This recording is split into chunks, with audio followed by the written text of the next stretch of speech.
Balita berusia 5 tahun setiap hari memungut sampah. Namun tak pernah menyangka akan memungut seorang ayah untuk dirinya sendiri. Sejak saat itu, anak kecil yang kesepian dan mengembara memiliki tempat bergantung. Dan menjadi kesayangan kelompok di Legiun Antar Bintang. M206 dulunya adalah planet dengan sumber daya yang kaya di luar pertambangan. Tetapi 50 tahun yang lalu, sumber dayanya telah dieksploitasi habis. Sebagian besar penduduk telah pindah. Dan bintang itu perlahan-lahan menjadi planet sampah. Orang-orang yang tinggal di sini sekarang, sebagian kecil adalah penduduk asli. Sebagian besar adalah orang luar. Orang luar pada dasarnya adalah orang-orang yang melakukan kesalahan yang baru lari untuk tinggal di sini. Saat ini, sebuah pesawat luar angkasa sampah melayang di atas planet M206. Tak terhitung jumlah sampah yang jatuh dari langit. Dalam sekejap mata membentuk gunung sampah baru. Setelah pesawat sampah itu pergi, ada bayangan hitam yang tak terhitung jumlahnya di tanah dengan cepat bergegas menuju gunung sampah. Si-11 mengincar panel logam setinggi setengah meter itu. Dia sangat lengkap. Tidak ada kerusakan apapun. Tampak sangat berharga. Diperkirakan bisa ditukar dengan cairan nutrisi makanan. Si-11 dengan sekuat tenaga melangkahkan kaki pendeknya. Berlari ke arah panel logam itu, berlari setengah jalan. Dia tiba-tiba tersandung batu yang menonjol di tanah. Wajah Si-11 mendarat di tanah. Hidungnya terasa sakit. Tapi dia tidak menangis. Hanya mata yang satu emas dan satu biru. Ditutupi lapisan kabut air tipis. Hehe, sakit atau tidak? Melihat dia jatuh ke tanah. Sebuah robot bola logam seukuran kepalan tangan pria dewasa berguling ke hadapannya melihat anak kecil itu. Mata berair itu dengan cepat membujuk. Jangan menangis. Jangan menangis, anak baik. Cat luar robot bola logam hijau telah banyak terkelupas. Permukaannya berkarat di beberapa tempat. Bahkan satu mata elektroniknya rusak. Dia yang lusuh dipanggil Wu. Adalah ibu Si-11. Meninggalkan robot pendamping untuknya. Mendengar kata-kata Wu, 11 menyeka wajahnya dengan tangannya. Menemukan bahwa panel logam yang dia incar adalah rebutan. Sudah ada beberapa orang yang berkelahi untuk merebutnya. Si-11 berumur 5 tahun ini. Tidak ada kesan berebut dengan siapapun. Dia dengan tegas melepaskan panel logam itu. Dan mulai mencari target baru. Sampah yang diangkut oleh pesawat luar angkasa sampah tidak dipilah. Berbagai jenis sampah menumpuk bersama. Udara dipenuhi bau yang menjijikkan. Si-11 sudah terbiasa membuang sampah yang tidak berguna ke samping dan mencari sesuatu yang bisa ditukar dengan cairan nutrisi. Tiba-tiba, Si-11 menunduk dan melihat sebuah lingkaran abu-abu keperakan menonjol di tanah. Tidak mencolok di tumpukan sampah yang berantakan. Si-11 mengambil lingkaran itu. Lingkaran batu dingin berdiameter sekitar 5 cm. Setebal ibu jari Si-11. Di atasnya bertatahkan batu rubi berbentuk tetesan air. Rubi itu bersinar terang di bawah sinar matahari. Si-11 tidak tahu apa-apa tentang batu bundar. Tetapi intuisinya memberitahunya. Saat Wu melihat lingkaran ini, dia melihat sekeliling. Memastikan tidak ada orang di sekitarnya. Setelah itu, dia menghela napas lega. Dan berkata kepada anak kecil itu untuk bersembunyi. Kita pulang. Si-11 dengan cepat memasukkan lingkaran itu ke dalam saku depan celana jeansnya yang robek. Sambil berjalan pulang. Sambil berbisik. Apakah ini semacam komputer cahaya? Sesuatu yang sangat berharga? Komputer cahaya? Si-11 memiringkan kepalanya. Komputer cahaya menyimpan identitas orang, kartu bank, dan lain-lain. Pada saat yang sama, ia dapat berkomunikasi dengan orang lain. Melakukan pembayaran. Bermain game. Komputer cahaya adalah barang penting bagi makhluk cerdas antar bintang. Setiap orang akan memiliki sebuah komputer cahaya. Si-11 berkata, oh. Wu sangat bersemangat. Tunggu sampai di rumah. Aku akan meretas komputer cahaya ini. Lihat apakah ada uang di dalamnya. Apakah masih ada uang? Jika ada, aku akan membelikanmu cairan nutrisi tingkat tinggi. Si 11 mendengar apa yang dia katakan. Matanya melengkung. Dia mengangguk dengan gembira. Seorang anak kecil dan sebuah robot sangat gembira. Membayangkan sejumlah besar uang yang akan segera mereka dapatkan. Anak kecil itu tidak melihat jalan. Dan tersandung lagi. Kali ini anak kecil itu gesit. Menopang dengan tangan. Tanah tidak terasa sakit karena jatuh. Dia menoleh ke belakang. Melihat sebuah sepatu bot hitam. Dia berkedip. Berjongkok di depan sepatu bot hitam itu dan melihatnya. Mengulurkan tangan dan menusuknya. Sepatu bot ini bisa ditukar dengan cairan nutrisi. Sepatu bot itu kotor. Tapi itu adalah sepatu bot yang utuh. Alangkah baiknya jika ada dua. Anak kecil itu menghela napas. Kemudian dia melihat yang lain di sebelahnya. Dia sangat terkejut. Wu benar-benar memiliki dua emosi yang rumit di bahu anak kecil itu. Hehe. Ini adalah seseorang. Dia melihat dengan saksama. Dan menemukan bahwa itu benar-benar seseorang. Orang ini jatuh di tumpukan sampah. Pakaiannya berwarna hitam. Sisi ini kebetulan berada di tempat teduh. Jika Anda tidak melihat dengan seksama, orang lain tidak akan menyadari bahwa dia sudah mati? Sepertinya tidak. Kalau begitu kita harus bergegas. Selagi dia belum bangun. Kita ambil sepatu botnya dan lari. Wu melihat pria yang tidak sadarkan diri itu. Benar? Kata anak kecil itu. Jangan ambil. Dia mengenakan pakaian mecha. Seharusnya mayat mecha. Kita tidak mampu menyinggung, cepat lari. Tapi, ingat cerita yang pernah kuceritakan padamu sebelumnya. Jangan pungut pria pingsan dan makhluk aneh di pinggir jalan. Jangan mendekat dan memungutnya. Atau mendekat akan membuat anak kecil itu tidak beruntung. Mengingat isi cerita dan akhir tragis dari para protagonis. Hatinya menegang. Dan dia tidak lagi memikirkan 10 botol cairan nutrisi itu dan berlari dengan Wu. Malam tiba. Si 11 dan Wu kembali ke rumah kecil mereka. Mengeluarkan roti yang mereka temukan hari ini. Dia menghitungnya. Total ada 5 potong. Potongan roti sudah menjadi kering dan keras. Gigitan akan menghasilkan suara gemerisik. Si 11 merasa ada aroma samar. Rasanya manis. Wu berkata. Ini adalah aroma gandum dan gula. Si 11 sangat menyukai anak kecil yang tidur nyenyak di tengah malam. Membalikkan badannya.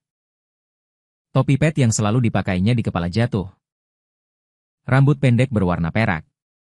Memiliki sepasang telinga berbulu. Wu melihatnya berguling-guling di tanah. Mengulurkan tangan logamnya yang ramping. Menarik selimut compang-camping di sebelahnya. Menyelimutinya. Bersandar padanya dengan tenang. Si 11 berumur 5 tahun 2 bulan. Manusia dan ras buas. Ras kucing. Ras orc campuran dan robot pendamping. Wu berjuang untuk bertahan hidup di planet sampah ini. Kondisi tubuh si 11 tidak baik. Berada dalam masa pertumbuhan. Membutuhkan banyak nutrisi. Ada beberapa cara untuk menghasilkan uang di planet sampah. Memungut sampah buas. Binatang bintang. Dan banyak cara tak terdeskripsikan yang tidak bisa diceritakan kepada anak kecil. Si 11 masih kecil. Untuk bertahan hidup, dia hanya bisa memungut sampah. Bahkan sampah yang tidak diinginkan orang lain. Keesokan harinya, si 11 membawa karung kecilnya menuju tempat pembuangan sampah terdekat. Tiba-tiba, sebuah batu kecil mengenai topi si 11 dengan tidak terlalu keras. Membuat si 11 yang sedang mencari sesuatu tertegun. Dia mengangkat kepalanya. Menatap sekeliling dengan bingung. 2 anak manusia kurus terlihat sombong. Berdiri tidak jauh saat melihatnya melihat ke arah mereka. Menjulurkan lidah ke arahnya. Dia berbalik dan berniat pergi. Mencari tempat lain. Untuk terus mencari sesuatu. Tak disangka anak laki-laki itu meraih karung kecilnya. Berkata dengan arogan, "Tinggalkan karungmu, atau aku akan memukulmu." Wah! Belum selesai dia berbicara, si 11 langsung memberinya sundulan kepala. Anak yang lebih besar itu mundur beberapa langkah karena kesakitan. Si 11 tidak takut pada kedua anak itu. Dia sering berkonflik dengan anak-anak lain. Berpengalaman, cekatan, dengan mudah menghindari tinju anak besar itu. Mengangkat kakinya, dan menendang ujung kaki anak besar itu dengan keras. Anak besar yang awalnya sombong, ekspresinya langsung berubah. Menutupi tempat yang sakit dan meringkuk di tanah. Setelah berurusan dengan dua anak kecil, 11 menatap kedua anak kecil itu. Berkata dengan nada mengancam, "Jika kalian muncul di hadapanku lagi, aku akan memakan kalian." Sambil menunjukkan deretan giginya yang putih. Dia sangat kurus. Pipinya cekung. Tulangnya menonjol. Terkejut, mata yang satu biru dan yang satu lagi biru dipadukan dengan mulut terbuka dan ekspresi mengerikan memang menakutkan. Kedua anak kecil itu juga takut dipukuli. Melihat penampilannya ini, sambil berteriak, sambil melarikan diri, si 11 melihat mereka lari jauh. Membungkuk dan mengambil karung kecil di tanah. Bersiap untuk terus mencari barang. Tiba-tiba terdengar suara tawa. Gerakan si 11 terhenti dan menoleh untuk melihat sekeliling. Menemukan di gubuk kecil di gunung sampah. Entah kapan seorang pria muncul. Mengenakan pakaian meca ketat berwarna hitam. Menutupi mulutnya dengan satu tangan. Menatap si 11 yang kurus dengan penuh minat. Si 11 dengan cepat menyinari pria itu. Tatapannya berhenti sejenak pada sepatu bot kulit hitamnya. Lalu membuang muka. Berbalik dan pergi. "Hei! Jangan pergi. Anak kecil, jangan pergi. Aku ingin menanyakan beberapa hal padamu." Melihat si 11 hendak pergi, pria itu buru-buru mengejar. Si 11 selalu waspada terhadap orang yang mengikutinya. Melihat sekilas tangannya terulur, dia sangat terkejut. Melompat ke samping. Menghindari tangannya. Yaks tidak menyangka reaksinya akan sebesar ini. Buru-buru berkata, "Saya tidak punya niat jahat. Jangan takut. Saya tidak berniat menyakitimu. Hanya ingin menanyakan sesuatu." Si 11 dengan erat menggenggam karung. Matanya berputar-putar. Tidak bersuara. Yakes merasa anak kecil di depannya terlalu waspada. Dia berpikir sejenak. Mencari-cari di tas pinggangnya. Menemukan beberapa permen. Merasa mendekat padanya, Yakes merobek bungkus permen. Melemparkannya ke mulutnya. Berkata kepada anak itu, "Ini permen? Rasanya manis dan tidak beracun." Sambil berkata, dia merobek bungkus permen lagi. Mengulurkan permen ke arah si 11. Si 11 tidak bergerak, Yakes tetap mengulurkan permen. Menggigit permen buah di mulutnya dengan bunyi, krek, krek. Dengan suara membujuk berkata, "Enak sekali, cobalah." Si 11 merasa manis. Rasanya sangat menggoda. Dia melihat Yakes yang tidak bergerak. Dan melihat permen berwarna merah muda itu. Segera dengan cepat mengulurkan tangan. Mengambil permen dari telapak tangan Yakes dan memasukkannya ke dalam mulutnya. Rasa manis langsung menyebar di ujung lidah. Mata si 11 sedikit berbinar. Yakes merasa anak kecil ini agak lucu. Dia menuangkan sisa permen di tanah.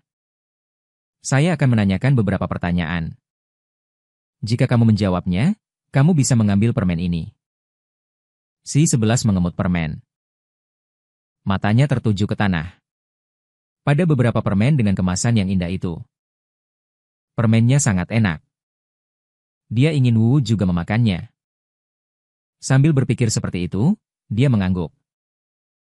Dianggap menyetujui. "Apakah kamu sangat mengenal generasi ini?"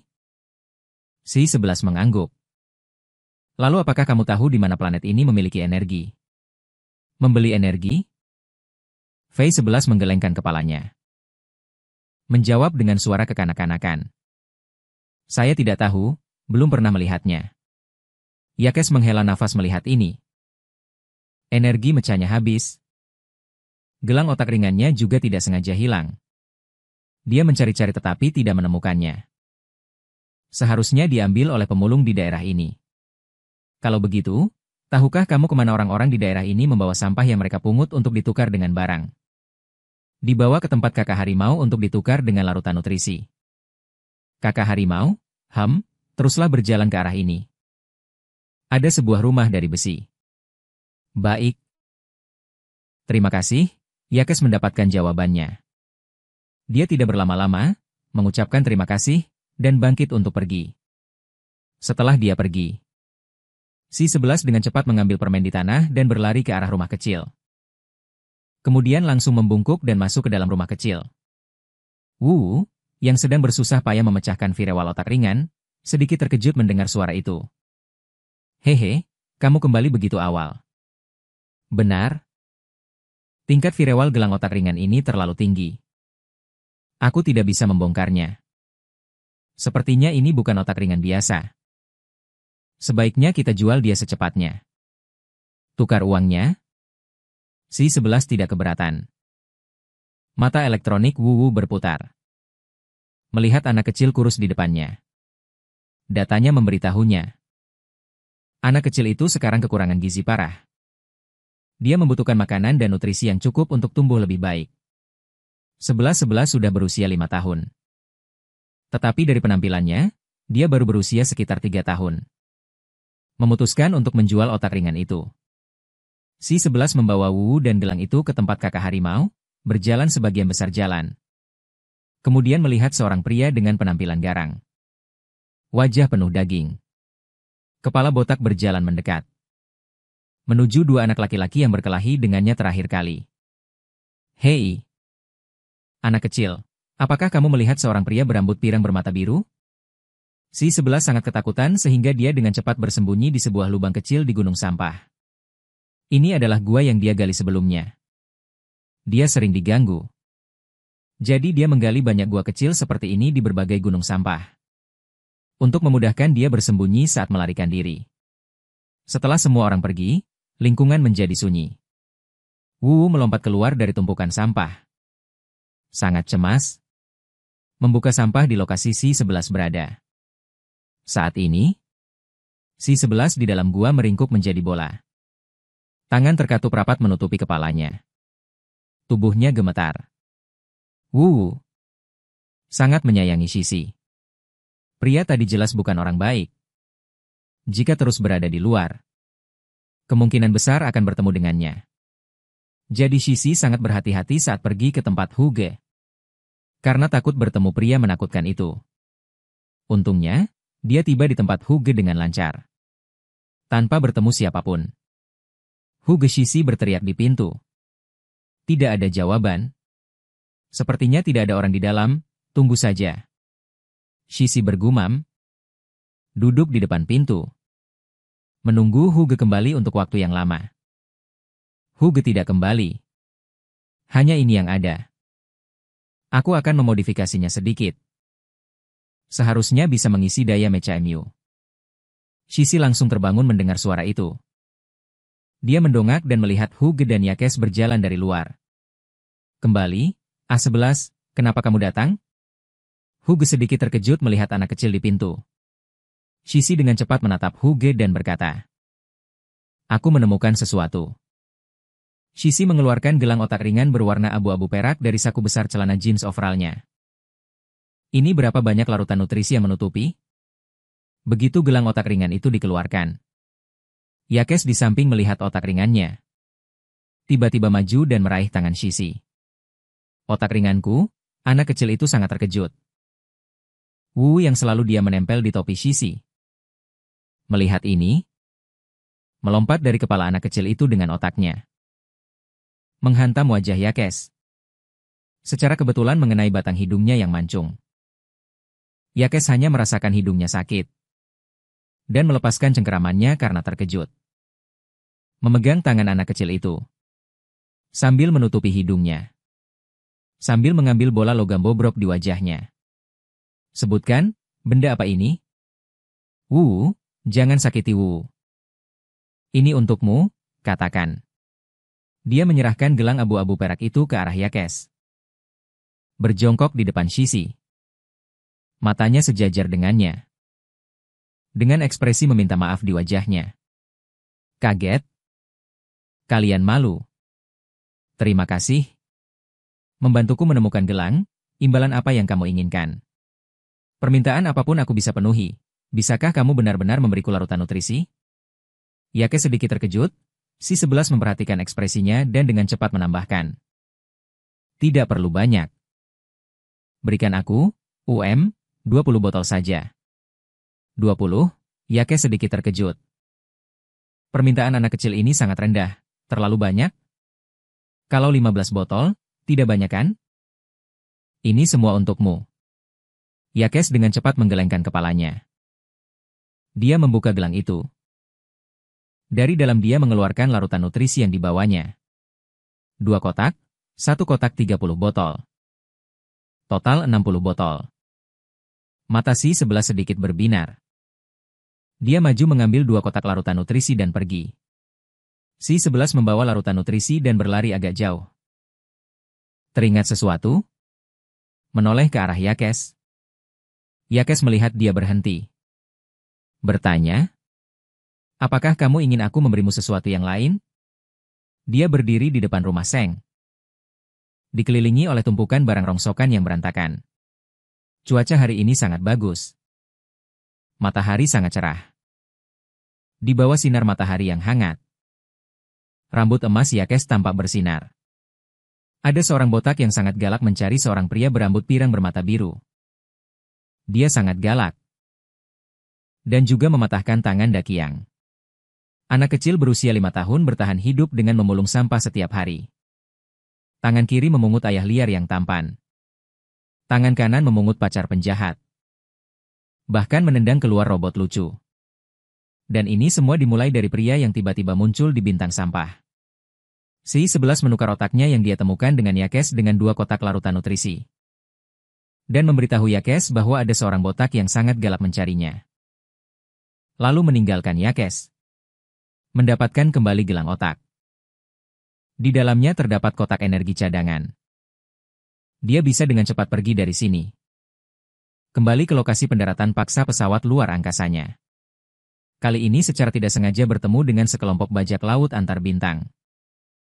Pesawat kecil yang dikemudikannya ditembak jatuh di luar angkasa. Yakes membawa mesin tempur cadangan. Menghadapi bajak laut yang datang dengan agresif, dia hanya bisa melakukan taktik gerilya. Namun, di bawah pengepungan bajak laut, energi dari meka cadangan itu dengan cepat habis. Dia mendarat darurat di bintang sampah ini. Berencana mengganti energi meka. Tetapi dikejar oleh bajak laut dan kepalanya terluka. Dia nyaris lolos dari kejaran bajak laut. Tetapi kehabisan tenaga dan langsung pingsan. Ketika dia bangun, dia menemukan gelang otak ringan dengan fungsi cadangan. Secara tidak sengaja kehilangan Yakes dan menghilang selama hampir sehari. Sekarang Pulau Cahaya kembali digunakan. Bawahan menerima pesannya dan segera menghubungi. Dia mengatakan mereka akan segera datang. Memintanya untuk berhati-hati. Bawahan akan segera datang. Dia tidak berencana untuk berkonfrontasi langsung dengan para bajak laut. Saat dia berencana mencari tempat ramai untuk memancing beberapa orang. Dia mendengar percakapan 2 anak kecil. Cepatlah, seseorang melihat monster itu berjalan dengan pria berambut pirang bermata biru itu. Orang botak itu ingin menemukannya. Ekspresi Yakes sedikit berubah. Dia dengan cepat mengingat arah kemana Si-11 pergi dan bergegas ke sana. Saat ini Si-11 membawa 2 kotak cairan nutrisi. Bersenandung lagu kecil yang tidak dikenal.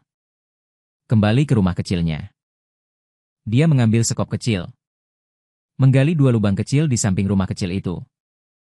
Dan mengubur 2 kotak cairan nutrisi itu.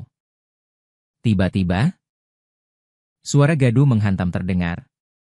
Si-11 menoleh dan melihat pria botak bertubuh besar dan Dakiang dan yang lainnya. Jari telunjuk kiri menunjuk ke arahnya dan berteriak. Bos! Dia tadi bersama orang yang kau cari. Hati Si-11 menegang. Tidak punya waktu untuk memikirkan apapun. Pria botak bertubuh besar itu tiba di depannya dalam sekejap mata. Dia menatap Si-11 dan bertanya. Di mana pria itu? Seluruh tubuh Si-11 diselimuti bayangannya. Tidak bisa menahan diri untuk tidak gemetar. Dia menundukkan kepalanya. Membuat orang tidak bisa melihat wajahnya dengan jelas. Pria botak bertubuh besar itu melihat dia tidak menjawab. Sangat tidak sabar. Membungkuk dan mengulurkan tangan untuk tiba-tiba mengangkat kerah baju Si-11. Dia di mana? Kedua kaki Si-11 terangkat dari tanah. Dia memejamkan mata rapat-rapat dan menciutkan lehernya. Sangat ketakutan. Tiba-tiba, sebuah tangan kasar yang besar mencengkeram dagunya. Si-11 bertemu dengan sepasang mata keruh dan serakah. Pria botak besar itu melihat dengan jelas rupa anak kecil di depannya. Hatinya sangat gembira. Haha. Tidak menyangka bahwa di planet ini ada barang yang begitu bagus. Lepaskan aku. Kekuatannya bagaikan menggelitik bagi pria botak besar itu. Dia menekuk lututnya dengan erat.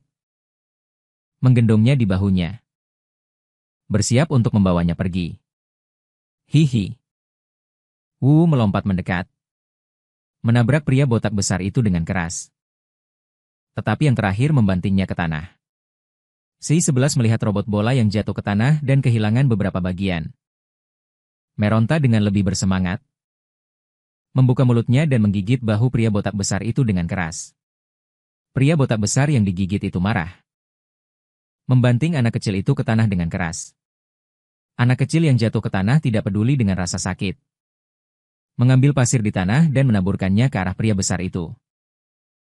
Pria botak besar yang matanya kemasukan pasir itu menutupi matanya dan mulai mengomel. Si-11 dan Wu mengambil kesempatan untuk melarikan diri. Mereka terhuyung-huyung masuk ke gunung sampah. Berlari sangat lama. Wu menyuruh Si-11 merangkak ke dalam gua yang sebelumnya digali. Wu menutupi gua dengan sampah di luar. Dan merayap masuk melalui celah kecil. Dia melompat ke pelukan anak kecil itu untuk menghiburnya. Tidak apa-apa. Tidak apa-apa. 11-11 tidak takut. Si-11 hanya mendengar suara napasnya yang berat. Dia menggenggam erat robot bola logam yang dingin itu. Aku tidak takut. Wu menyadari bahwa napasnya semakin berat. Dan dengan cepat berkata. 11-11 tarik napas dalam-dalam. Buang napas. Si-11 mengikuti 2 kali. Di dalam gua yang sempit. Udara tidak banyak. Ekspresinya sedikit menyakitkan. Tangannya menutupi posisi jantungnya. Wu. Aku sakit. Wu sangat terkejut. Dan dengan cepat memindai tubuh anak kecil itu. Menemukan anak kecil sakit. Penyakit anak kecil kambuh dari waktu ke waktu. Kali ini karena terkejut menyebabkan kambuh lebih awal. Anak kecil meringkuk menjadi bola dan menggigit bibirnya erat-erat. Wu. Sangat cemas, obatnya harus diganti. 11-11. Kamu bersembunyi di sini dengan baik. Aku akan kembali mengambil sayuran untuk menukar obat. Kamu tunggu aku kembali. Si-11 tidak menjawab. Wu tahu dia kesakitan hingga tidak bisa berkata-kata dan tidak peduli apapun. Merangkak keluar dari gua. Dan menutupi gua dengan robot monster. Diikuti oleh Wu yang dikejar oleh beberapa iblis kecil, dia ingin mengumpat. Hanya bisa memutar jalan untuk menghindar. Tiba-tiba bayangan besar mereka menutupi bumi. Sebuah kapal bintang besar muncul di langit, kapal bintang itu hitam legam. Dicat dengan pola yang mencolok. Sekelompok bunga lonceng angin emas. Membentuk setengah lingkaran dengan 2 pedang bersilang. Di atas bunga, para perompak di darat melihat kapal bintang yang tiba-tiba muncul dan wajah mereka berubah drastis. Si gila Yakes benar-benar membawa kapal perang kelas es lonceng angin ke sini. Yakes menginjak pria botak di bawah kakinya. Di mana anak itu? Yang terhalang. Iblis kecil itu sudah kubunuh. Aku mematahkan lehernya dengan satu tangan. Dia mati dengan sangat menyedihkan. Yakes menyimpan pistol laser berasapnya. Bagi dua tim untuk mencari seorang anak kecil. Mengenakan celana kodok denim. Memakai topi. Di sisinya ada robot bola yang reot. Benar. Matanya agak istimewa. Satu biru dan satu lagi tidak tahu bahwa orang-orang di luar sedang mencarinya, si 11. Masih di gua kecil di dalam gua yang remang-remang. Selain suara napasnya, tidak ada gerakan apapun. Seluruh dunia seolah hanya tersisa dia seorang diri. Kesadarannya menghilang. Suara berisik terdengar dari luar. Samar-samar suara itu semakin dekat. Si 11 tanpa sadar dalam keadaan kabur. Dia berusaha menggeser dan bergerak ke sudut terdalam gua. Yakes mengenakan kacamata inframerah. Memindai di sekitar gunung sampah. Tiba-tiba dia melihat sosok kecil meringkuk menjadi bola di dalam gunung sampah tertentu. Dia bergegas maju dan membuka sampah. Melihat anak kecil yang bersembunyi di dalamnya. Wajah anak kecil itu sangat pucat. Dengan sedikit rasa sakit di antara alisnya. Sepasang telinga berbulu terkulai di kepalanya. Yakes mengeluarkan anak kecil itu. Si 11 merasa sangat sakit dan kesadarannya kabur. Dia merasa dirinya jatuh ke dalam pelukan yang hangat. Dia berusaha membuka matanya. Paman Yakes mendengar anak kecil itu bergumam. Dia menunduk dan memasang telinganya untuk mendengar anak kecil itu berkata, "Cepat lari." "Paman, ada orang jahat." Yakes melihat anak kecil kurus di pelukannya. Perasaannya sangat campur aduk. Dia menyentuh kepala anak kecil itu. "Tidak apa-apa. Paman sudah mengusir orang jahat itu." Si 11 yang kesakitan merasa dirinya berendam di air hangat. Air ini hangat. Meresap ke dalam kulitnya. Meredakan rasa sakitnya. Membuat alisnya yang berkerut menjadi rileks. Yakes, sebagai salah satu dari 12 komandan Legiun Ekspedisi. Sangat sibuk. Menyerahkan anak kecil itu ke tangan tabib militer. Dan dipanggil pergi karena keadaan darurat. Dia berada di markas baru hampir sepanjang hari. Duduk di kursi komando untuk menangani urusan resmi, dan ketika sebagian besar urusan resmi selesai. Dia mendengar laporan dari bawahannya bahwa kondisi anak kecil itu untuk sementara stabil. Tetapi penyakitnya tidak dapat disembuhkan secara permanen. Yakes merasa tidak percaya. Sebagai kapal perang kelas S, Fengling memiliki ruang perawatan terbaik di seluruh federasi. Bahkan jika tangan dan kakinya patah. Menempatkan orang yang patah tangan dan kakinya serta tangan dan kaki yang patah ke dalam ruang perawatan juga dapat menyembuhkannya. Sekarang seseorang benar-benar memberitahu Yak bahwa anak kecil kurus yang dibawanya kembali tidak dapat disembuhkan. Di ruang perawatan bintang pedang Fengling. Saat ini perwira yang memancarkan aura dingin di sekujur tubuhnya. Duduk di depan tabib militer Silia. Dan bertanya dengan dingin kepada tabib militer. "Katakan padaku, di mana anak itu sakit, Silia?" Mendengar kata-katanya, teringat anak kecil yang dikirim oleh perwira itu hari ini. Menghela napas dalam-dalam. Membuka otak optiknya. Dan memunculkan laporan pemeriksaannya. Ini adalah laporan pemeriksaan anak kecil itu. Dia kekurangan nutrisi dalam jangka panjang. Yang menyebabkan gangguan perkembangan. Saya memeriksanya. Mesin menunjukkan bahwa dia berusia 5 tahun 2 bulan tahun ini. Tetapi dia tampak seperti berusia sekitar 3 tahun dari penampilannya. Namun, gizi buruk bukanlah poin utamanya. Ini adalah grafik tes genetik anak kecil ini. Dia adalah blasteran antara manusia dan ras kucing, Yakes. Tidak mengerti ini? Dia melirik gambar itu dan mengerti. Jadi di era antar bintang, alam semesta memiliki ras cerdas yang tak terhitung jumlahnya. Manusia sering menikah dengan ras cerdas lainnya. Blasteran antar ras adalah masalah yang sangat umum. Muncul di sini. Dia memiliki cacat genetik. Sekarang pengobatan sudah maju. Biasanya anak-anak dengan cacat genetik tidak akan lahir. Tapi anak kecil itu seperti ini. Seharusnya ibunya tidak melakukan pemeriksaan prenatal saat mengandungnya. Tidak mendapatkan perawatan tepat waktu. Menyebabkan dia menjadi seperti ini sekarang. Saya kira dia memiliki cacat genetik setelah lahir. Orang tuanya meninggalkannya. Lagi pula, anak-anak dengan cacat genetik tidak akan hidup lebih dari 5 tahun, dan seterusnya. Yakes tidak bisa menahan diri untuk tidak menyela kata-katanya. Dia sekarang berusia lebih dari 5 tahun. Jadi dia bisa hidup sampai sekarang adalah sebuah keajaiban.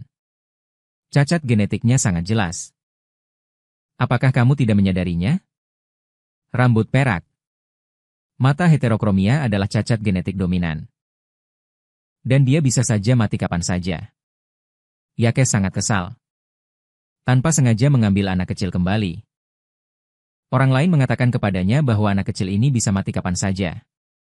Perasaan ini tidak enak. Dia melihat anak kecil pucat yang terbaring di ranjang rumah sakit. Anak kecil. Kecil, kurus dan ramping. Seolah-olah akan hilang tertiup angin. Si 11 tidur sangat nyenyak. Dia merasa seperti berbaring di awan yang lembut. Seluruh dirinya terasa ringan. Dia tidak bisa menahan diri untuk tidak menggosok awan lembut itu. Anak kecil ini tidur sangat nyenyak. Begitu gadis asing itu teringat si 11 langsung terbangun. Membuka matanya. Menemukan dirinya berada di lingkungan yang asing.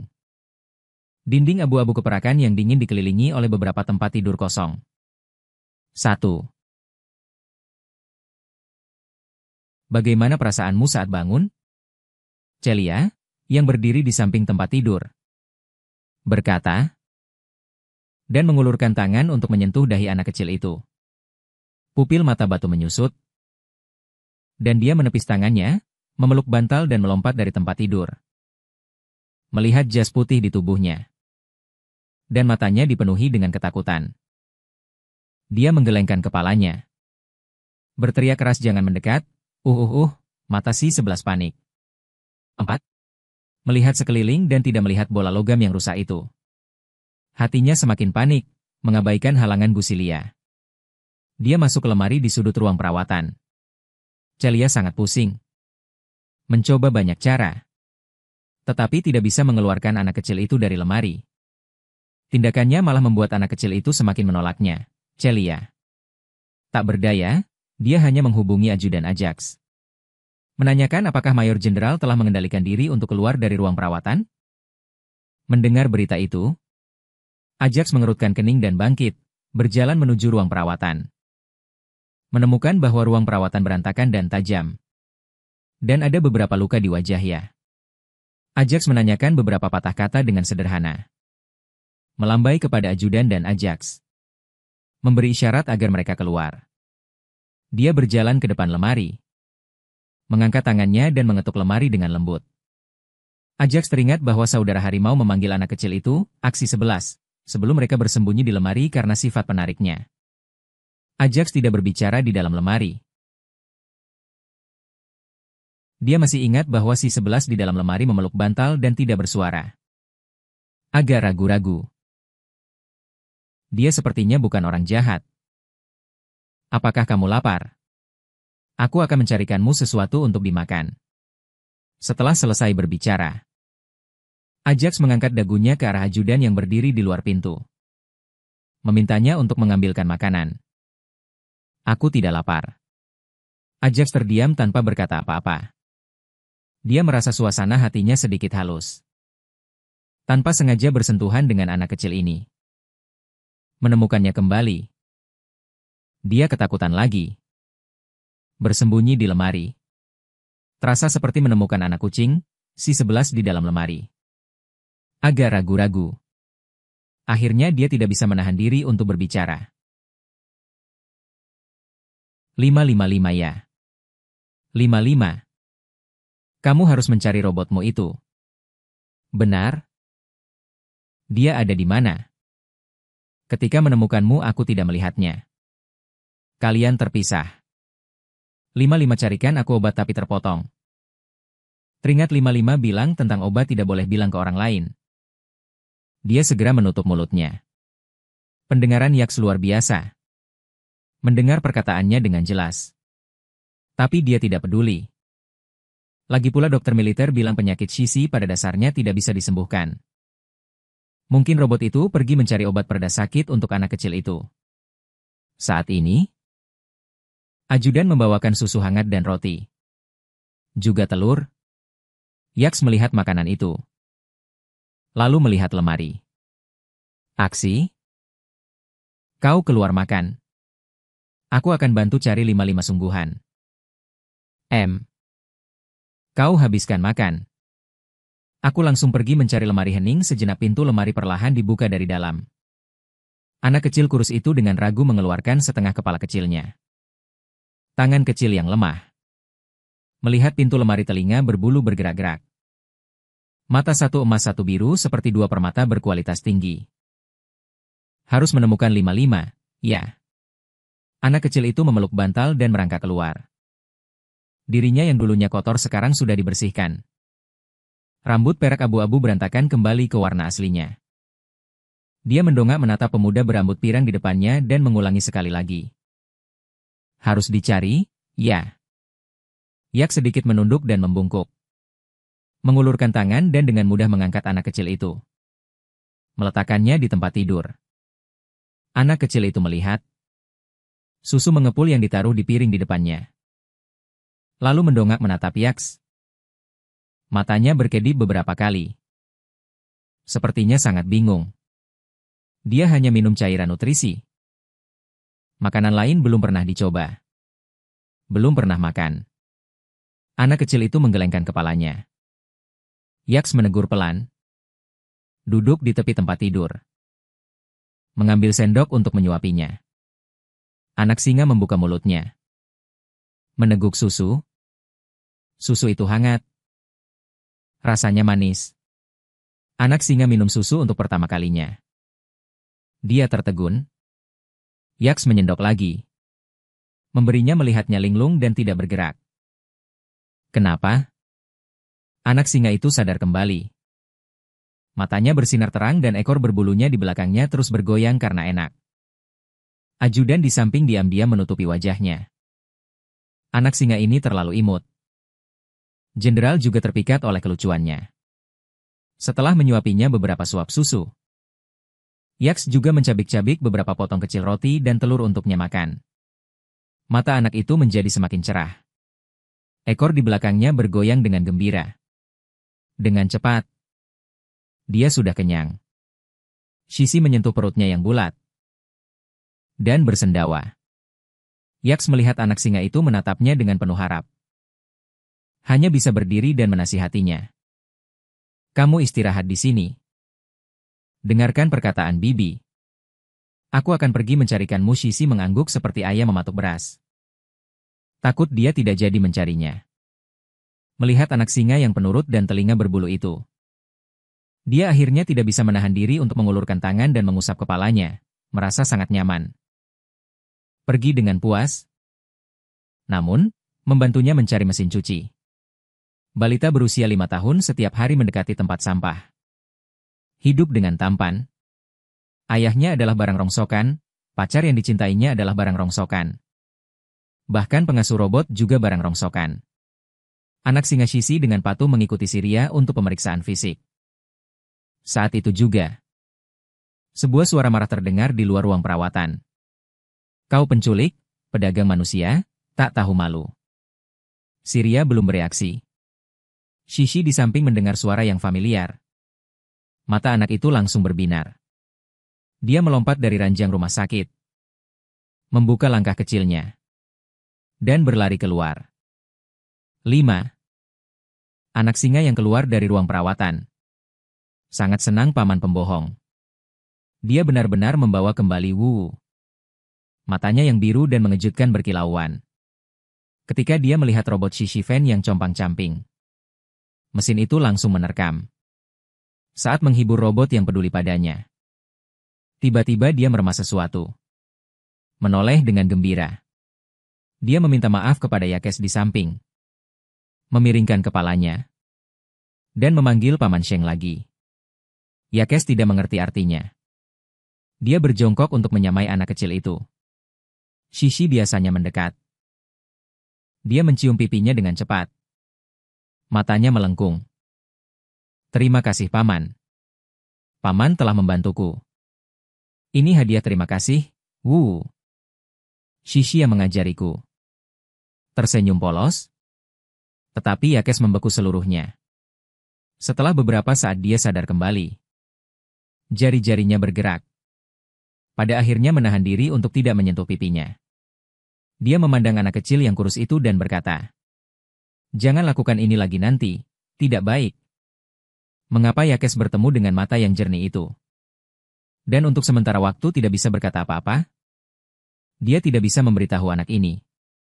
Perilaku semacam ini biasanya dilakukan oleh gadis kecil. Tetapi itu akan memukul anak ini. Untungnya, Wu di samping memecah suasana canggung ini. Shishi membawa Wu ke ruang perawatan. Tiba di depan tempat tidur. Menempatkan Wu di tempat tidur. Gerakannya canggung. Tetapi tangan dan kakinya terlihat lucu dan menggemaskan. Dan kemudian memanjat tempat tidur. Mayor Jenderal, ada sesuatu yang ingin saya laporkan kepada Anda. Yakes, yang terganggu oleh Suriah, menarik kembali anak kecil itu. Di sana, matanya mendengarkan laporan mendesak dari Suriah. Ini laporan pemeriksaan yang baru saja saya lakukan pada Siksi. Agak aneh. Laporan sebelumnya menunjukkan bahwa Siksi bisa mati kapan saja. Tetapi hasil laporan saat ini menunjukkan bahwa Siksi hanya kekurangan gizi. Tidak ada masalah apapun. Cacat genetik tidak terdeteksi. Mata Yakes tertuju pada layar otak ringan. Alisnya berkerut. Ada apa? Peralatan di kapal bintang lonceng angin adalah yang paling canggih di Federasi. Kemungkinan terjadinya kesalahan sangat kecil. Mungkin perlu dilakukan beberapa kali pemeriksaan lagi. Peralatan jarang mengalami kesalahan. Tetapi tidak menutup kemungkinan adanya kesalahan. Kalau begitu, cari kesempatan untuk memeriksa Celia beberapa kali lagi. Ragu-ragu. Akhirnya berbicara. Siksi bukan tentara. Setiap kali peralatan dihidupkan untuk pemeriksaan, biayanya sangat mahal. Biaya ini akan Anda ganti. Benar kan? Semua biaya akan diganti. Ada satu hal lagi. Saya baru saja membuat laporan tentang fisik dan kekuatan mental Siksi. Hasilnya juga sangat mengejutkan. Laporan kebugaran fisik Si-11 adalah level B. Tetapi kekuatan mentalnya adalah level 1. Di era antar bintang. Level kebugaran fisik dan kekuatan mental makhluk cerdas adalah SSSBCD. Level ke-7, level SS adalah level legendaris, sangat langka. Federasi dan Kekaisaran Manusia. Termasuk beberapa ras cerdas lainnya. Hanya ada sekitar selusin orang dengan level SS. Namun, dengan perkembangan teknologi, selama ratusan tahun, tidak ada orang dengan kekuatan mental level 1. Level kekuatan mental terendah adalah level D. Namun, hasil pengujian anak kecil itu adalah level 1. Berarti anak kecil itu tidak akan bisa menggunakan ruang holografik di masa depan. Tidak bisa memasuki dunia jaringan holografik. Karena selama ratusan tahun tidak ada orang dengan kekuatan mental level 1. Karena itu, dalam penelitian dan pengembangan selama beberapa ratus tahun ini, program ruang holografik perlahan-lahan berubah menjadi kekuatan mental level 1. Tidak bisa digunakan. Karena terlalu banyak program di ruang holografik. Otak orang dengan kekuatan mental level 1 tidak dapat memuat terlalu banyak. Memasuki ruang holografik akan menyebabkan gangguan mental mereka. Menyambut kematian. Namun, masyarakat saat ini tidak bisa memasuki dunia holografik. Akan terputus dari dunia. Melewatkan banyak hal. Setelah mendengarkan kata-kata Syria, Yakes tidak peduli. Tidak apa-apa selama masih hidup. Suriah pertama-tama terdiam. Kemudian merasa bahwa apa yang dikatakan Yakes masuk akal. Ya. Yang penting hidup. Yakes melihat ke ruang perawatan. Anak kecil itu dengan cepat memasukkan sesuatu ke dalam mulutnya. Dia tidak terlalu memperhatikannya. Kepada Syria. Selama waktu ini, Kamu urus dia dulu. Sampai kapal bintang mendekati pelabuhan antariksa untuk mengisi perbekalan. Aku akan meminta wakil untuk mencari tempat yang cocok untuknya. Feng Ling adalah pedang bintang tingkat S. Tidak cocok untuk anak kecil biasa tinggal di sini. Pagi harinya, si 11 bangun tidur. Dengan rambut perak acak-acakan. Dia bangun, mengucek matanya, menguap bola logam yang rusak. Robot itu berguling mendekat. 11-11, Siria melihatnya. Bangun, meminta robot untuk mengirimkan makanan. Robot itu segera mengirimkan makanan. Tetap susu hangat, telur goreng, dan roti. Kali ini, susu hanya disajikan dalam gelas, anak kecil itu sangat lapar. Meminumnya dalam sekali teguk. Lalu dengan cepat menghabiskan telur goreng dan roti. Rotinya sangat lembut dan harum. Anak kecil itu merasa ini adalah makanan terenak di dunia. Dia menghabiskan suapan roti terakhir. Melihat piring yang bersih, mengelus perutnya, ingin makan terlalu cepat. Seharusnya makan perlahan. Anak kecil itu ada kemajuan. Porsi makan hari ini lebih baik dari kemarin. Membuktikan kondisi tubuhnya semakin baik. Siria merasa anak ini sangat penurut. Mengelus kepalanya. Memuji. Pintar sekali. Si 11 menatapnya dengan ragu-ragu. Siria menarik tangannya dan bertanya.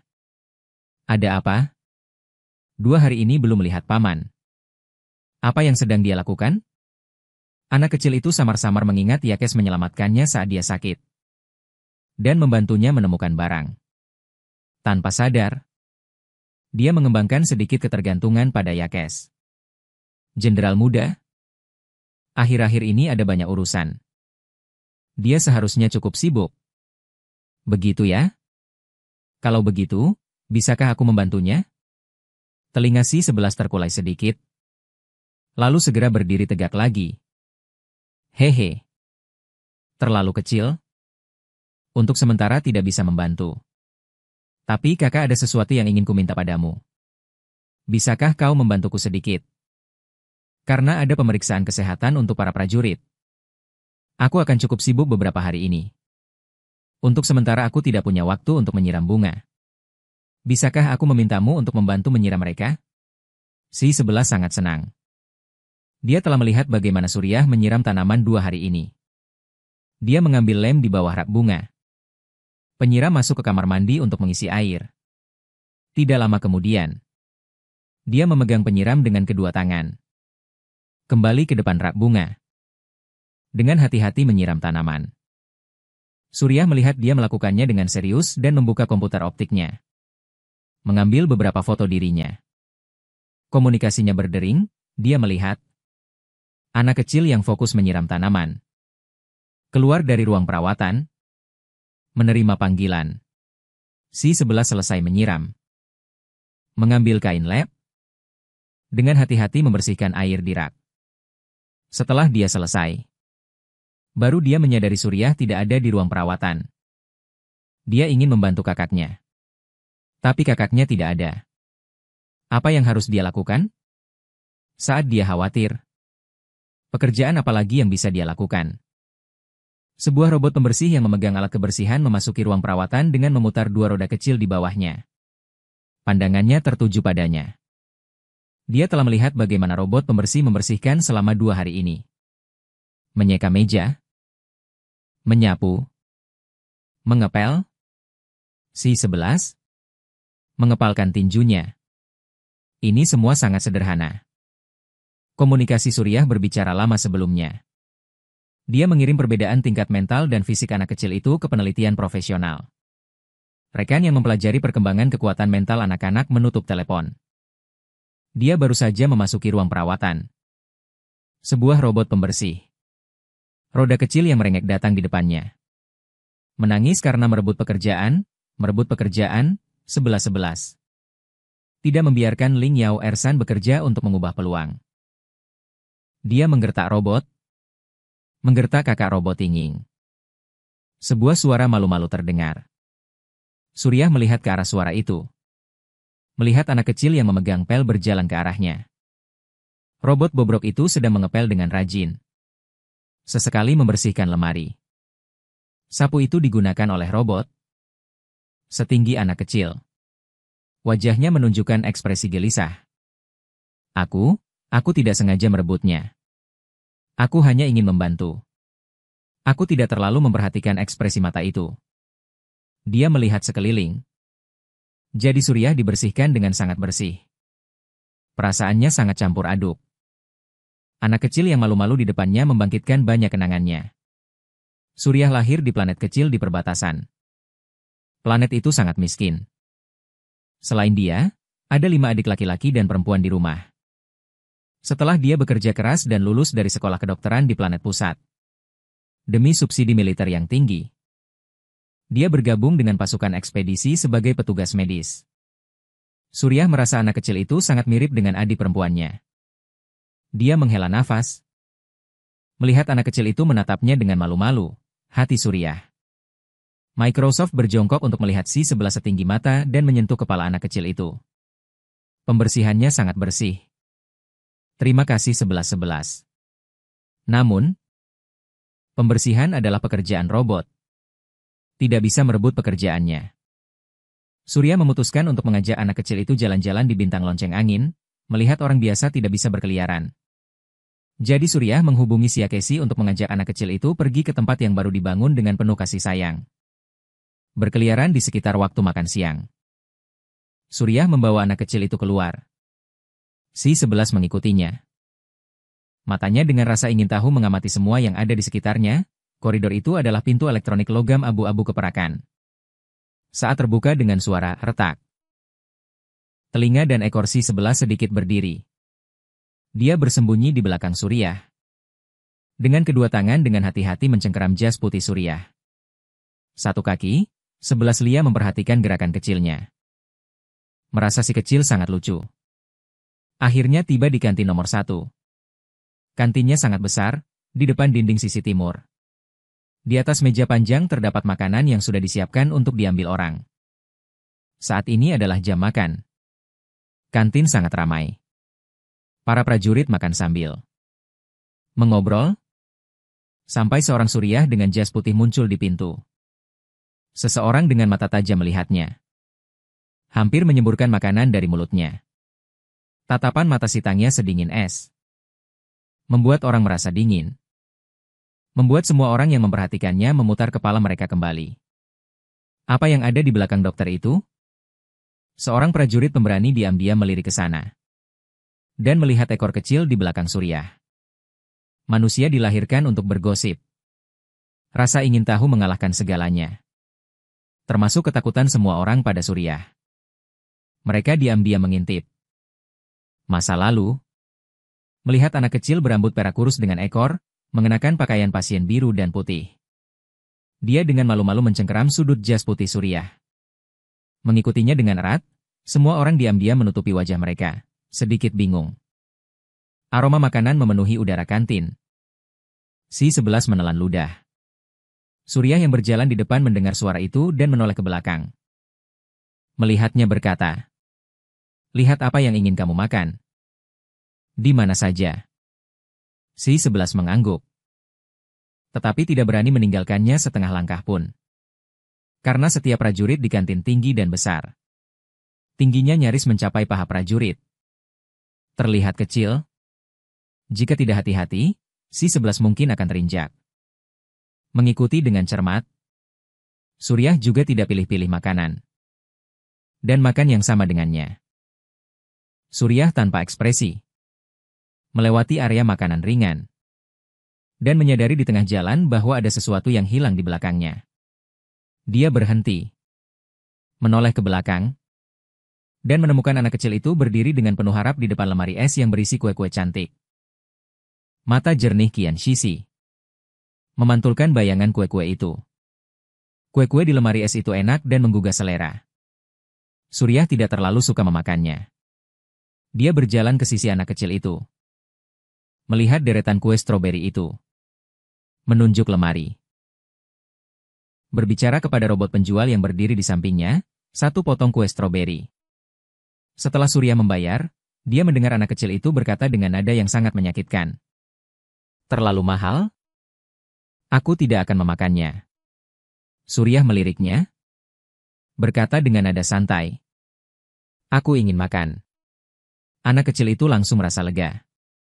Bukan dibelikan untuknya.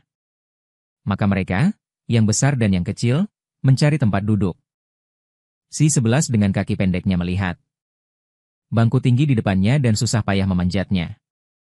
Dalam proses memanjat, tubuhnya bergoyang. Hampir jatuh. Ruang makan menjadi sunyi sejenak. Beberapa tentara yang dekat hampir bergegas maju. Tetapi di sisi anak kecil itu ada orang yang menakutkan. Mereka tidak berani mendekat dengan santai. Anak kecil itu berusaha keras. Akhirnya naik ke bangku dan duduk dengan baik. Hati semua orang yang tegang akhirnya lega. Si 11 meniru Suriah mengambil garpu di sebelahnya dan menusuk sepotong steak yang dipotong dan memasukkannya ke dalam mulutnya. Kulit luar steak sedikit hangus. Bagian dalamnya lembut dan berair. Setelah satu gigitan, mata si 11 berbinar, enak sekali. Ekor berbulu di belakangnya terus bergoyang. Nafsu makan si 11 sangat baik. Dalam sekejap mata, dia memakan sebagian besar makanan. Menyisakan sepiring salad sayuran hijau. Dia mencicipi sayuran. Agak pahit. Ekor yang terus bergoyang berhenti. Telinga berbulunya juga terkulai lemas. Tiba-tiba sebuah bayangan menyelimuti si 11. Sebuah suara acuh tak acuh terdengar. Sedang makan rumput? Si 11 menoleh dan melihat. Sepasang mata biru bertemu dengannya. Paman si 11 sangat senang melihatnya. Ekor di belakangnya bergoyang. Yakes duduk di sisi anak kecil itu. Melihat, dia meletakkan daging dari mejanya di depan anak kecil itu. Berkata dengan nada tidak senang. Kurus kering, belajar orang makan rumput. Makanlah lebih banyak daging. Suriah diseberangnya. Mendengar kata-katanya. Diam-diam memutar matanya. Pandangan si 11. Ragu-ragu antara salad dan daging yang mengepul panas. Tangannya tetap terulur ke salad yang tidak disukainya. Selesaikan dulu apa yang tidak kamu suka makan. Baru makan daging enak nanti. Yakes memperhatikan tindakannya. Alisnya sedikit berkerut. Kamu suka makan rumput ini? Kalau tidak suka, tidak usah dimakan. Yakes berkata sambil mengambil sepiring salad di depannya. Wu bilang makan ini ada manfaatnya. Dan tidak boleh membuang makanan. Makanan itu sangat berharga. Yakes mendengar perkataannya. Melirik robot reot itu. Lalu menatap anak kecil itu. Yang terakhir tampak sangat serius. Mengatakan kepadanya dengan ekspresinya. Membuang makanan itu tidak baik. Yakes mengambil garpu dan menusuknya. Beberapa salad dikunyah beberapa kali. Dan menelannya dengan susah payah. Tidak ada yang terbuang. Aku makan. Mata si 11 yang cerah sedikit membulat. Tampak sangat terkejut dengan tindakannya. Setelah melihatnya beberapa saat, Paman, apakah kamu juga tidak suka makan ini? Kenapa kamu berkata begitu? Karena kamu terlihat tidak suka makan. Anak kecil itu berbicara dengan suara kekanak-kanakan. Apakah ekor di belakangnya bergoyang? Sebelum Yakes berbicara, terdengar suara tawa dari seberang. Lucu sekali. Ternyata Mayor Jenderal ketahuan oleh seorang anak kecil. Tidak suka makan sayuran. Cepat makanlah. Nanti dagingnya dingin jadi tidak enak. Kata-kata ini langsung mengalihkan perhatian anak kecil itu. Dia segera mulai makan daging. Dia makan dengan gembira. Tidak lama kemudian, dia menghabiskan sepiring penuh daging itu. Aku baolah selesai bersendawa. Kemudian dia memperhatikan di depan Yakes. Sepiring salad itu membuatnya ragu-ragu. Menatapnya. Bagaimana kalau aku yang makan ini? Bukankah paman benci ini? Biar aku saja yang makan. Yakes mendengus pelan. Siapa bilang aku benci mengatakannya? Dia menusuk beberapa salad dan memasukkannya ke dalam mulutnya dengan rapi. Mengunyah tanpa ekspresi 2 kali. Menelannya dengan susah payah. Yakes terus diawasi olehnya. Untuk memberikan contoh yang baik bagi anak kecil. Dia dengan cepat menghabiskan sepiring kecil salad itu. Saat dia meletakkan garpunya, dia diam-diam menghela napas lega di dalam hatinya. Mengutuk rumput sialan di dalam hatinya. Dia tidak ingin memakannya lagi di masa depan. Setelah Yakes selesai makan, dia teringat laporan yang dibuat Suriah. Anak kecil itu sepertinya sangat bosan, katanya. Ayo pergi. Mari kita jalan-jalan bersama. Untuk menghilangkan rasa begah.